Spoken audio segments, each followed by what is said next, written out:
বন্ধুরা সকলে কেমন আছেন? আশা করছি সকলে ভালো আছেন। দেখতে পাচ্ছেন আমার হাতের মধ্যে আছে Vivo Y56 5G স্মার্টফোন।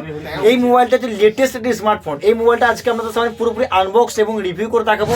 এই মোবাইলটা কি কি ফিচার আছে এবং কত টাকা বাজেট দাম সম্পূর্ণ আপনাদেরকে আজকে ভিডিওর মাধ্যমে খোলাখুলি দেখাবো Y56 5G স্মার্টফোনটাকে নিয়ে। তো চলুন বন্ধুরা দেরি না করে আজকে Vivo Y56 মোবাইলটাকে পুরোপুরি রিভিউ এবং আনবক্স করে দেখানো যায়। তো ভিডিওটি শুরু করার আগে যে কথাটা বলুন, আপনি যদি এখনো পর্যন্ত আমার চ্যানেলটি সাবস্ক্রাইব করে না থাকেন তো অবশ্যই চ্যানেলটি সাবস্ক্রাইব করুন এবং পাশে থাকা বেল আইকনটি ক্লিক করবেন যাতে পরবর্তী এই ধরনের নতুন আনবক্সিং ভিডিও আসার আগে আপনার কাছে পৌঁছে যায়। তো চলুন স্টার্ট করা যাক।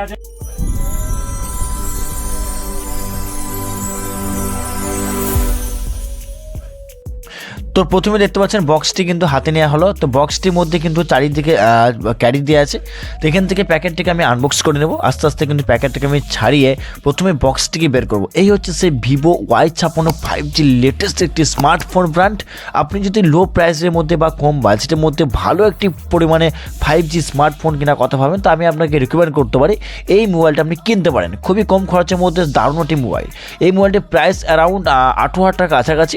তো Vivo Y56 মোবাইল দেখতে পাচ্ছেন বন্ধুরা, প্রথমেই কিন্তু প্যাকেট থেকে বার করেছি। ওয়াও, নাইস একটা লুকিং। কিন্তু আমার কাছে যে কালারটি আছে খুব অসাধারণ একটি কালার, খুবই বড় পরিমাণে ডিসপ্লে, হাতে ধরে কিন্তু খুব প্রিমিয়াম লুক লাগবে। এরপর আমি কী করে বুট অন করবো, দেখতে পাচ্ছেন বুট অন করার সময় প্রথমে ডিসপ্লের মধ্যে হাইলাইট করছে Vivo 5G। এটা হচ্ছে Vivo 5G এবং Android powered by Android version দিয়ে আছে। তো এই হচ্ছে পিছনে লুকিং, খুবই অসাধারণ, খুবই চমৎকার লুকিং দেখতে পাচ্ছেন। এই কালারটা খুবই চমৎকার, আমার ভালো লেগেছে।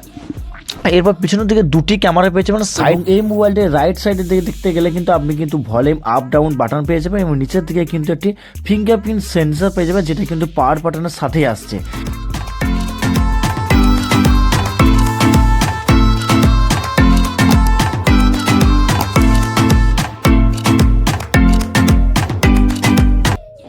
তো এরপরে আমরা বক্সের দিকে নজর দেবো। বক্সের ভিতরে আর কি কি দিচ্ছে দেখতে পাচ্ছেন বন্ধুরা। বক্সের ভিতরে প্রথমে দেখতে পাচ্ছেন ম্যানুয়াল দিয়েছে, ইউজার ম্যানুয়াল। এগুলো পড়ার জন্য দিয়েছে ডকুমেন্টসপত্র। আপনারা যদি পড়তে জানতে পড়ে নিতে পারেন, তা আমি কোনো পড়াশোনা করবো না। তারপর আমার সামনে চলে আসছে চার্জার অ্যাডাপ্টার। এটা হচ্ছে ফাস্ট চার্জার সাপোর্ট করবে, কিন্তু আপনি খুব জলদি কিন্তু মোবাইলটি চার্জ করে নিতে পারবেন। মাত্র 1 ঘন্টার মধ্যে কিন্তু আপনার মোবাইলটি ফুল চার্জ করে দেবে। খুবই সুন্দর চমৎকার একটি অ্যাডাপ্টার দিয়েছে এবং এই অ্যাডাপ্টারে কিন্তু এদিকে ইউএসবি পোর্ট আছে আর একদিকে হচ্ছে টাইপ সি পোর্ট আছে। তারপর বন্ধুরা এরপর বক্সের ভেতর থেকে কিন্তু আমরা চার্জারের ডাটা কেবলটি বের করব। তো এই হচ্ছে সেই ডাটা কেবল, দেখতে পাচ্ছেন বন্ধু, ডাটা কেবলটা বের করে নিচ্ছি। ডাটা কেবলটা আরেকদিকে হচ্ছে টাইপ সি আছে আর একদিকে হচ্ছে ইউএসবি পোর্ট আছে। তো এই দুটি পোর্টের মাধ্যমে কিন্তু খুব সহজে আপনার মোবাইলটা কুইকলি চার্জ করে নিতে পারবেন। তো কেবলের দিতে কথা বলতে গেলে কেবলটা খুবই সরু দিয়েছে, আর একটু যদি মোটা থিকনেস দিত তাহলে কিন্তু মোবাইলটা আরও দ্রুত গতিতে চার্জ হতো। আমার সাজেস্টের মতো বলে একটু যদি মোটা দিত কেবলটা কিন্তু চার্জ সাপ্লাইটা খুব সুন্দর দিত। তো মোটামুটি এই বাজেটের মধ্যে ঠিকই আছে, নো প্রবলেম। তো এরপরে বক্সের ভিতরে আর কি দিয়েছে সেটা আমরা দেখে নেব। তো এই হচ্ছে মোটামুটি হচ্ছে অ্যাডাপ্টারের চার্জারের কেবল। তো চার্জারের কেবলটাকে আমরা সাইডের মধ্যে রেখে দিচ্ছি। তারপর দেখতে হচ্ছে আমার হাতের মধ্যে চলে এসেছে সিম এজেক্টার পিন। এই হচ্ছে সিম এজেক্টার পিন। এই পিনটার মাধ্যমে কিন্তু খুব সহজে আপনার মোবাইল থেকে মেমোরি কার্ড থেকে শুরু করে সিম কার্ড আপনি লাগাতে পারবেন। এই মোবাইলটিতে 2টি সিম কার্ড লাগাতে পারবেন এবং একটি মেমোরি কার্ড লাগাতে পারবেন, অর্থাৎ 3টি স্লট কিন্তু এর মধ্যে দেওয়া হয়েছে। তো এই হচ্ছে সিম এজেক্টার পিন। এই পিনটাকে আমি সাইড করে দিচ্ছি, আপনার চাইলে ব্যবহার করতে পারবেন। এই হচ্ছে সে কেসেস কাভার। আপনি কিন্তু এই মোবাইলটির সাথে কিন্তু কেসেস কাভার পেয়ে যাবেন। এই কাভারটি কিন্তু কিছুদিন পরে ইয়েলো বা হলুদ হয়ে যায়, নষ্ট হয়ে যায়। আপনি কিন্তু চেষ্টা করবেন মার্কেট থেকে একটা কাভার কিনে নেওয়ার জন্য।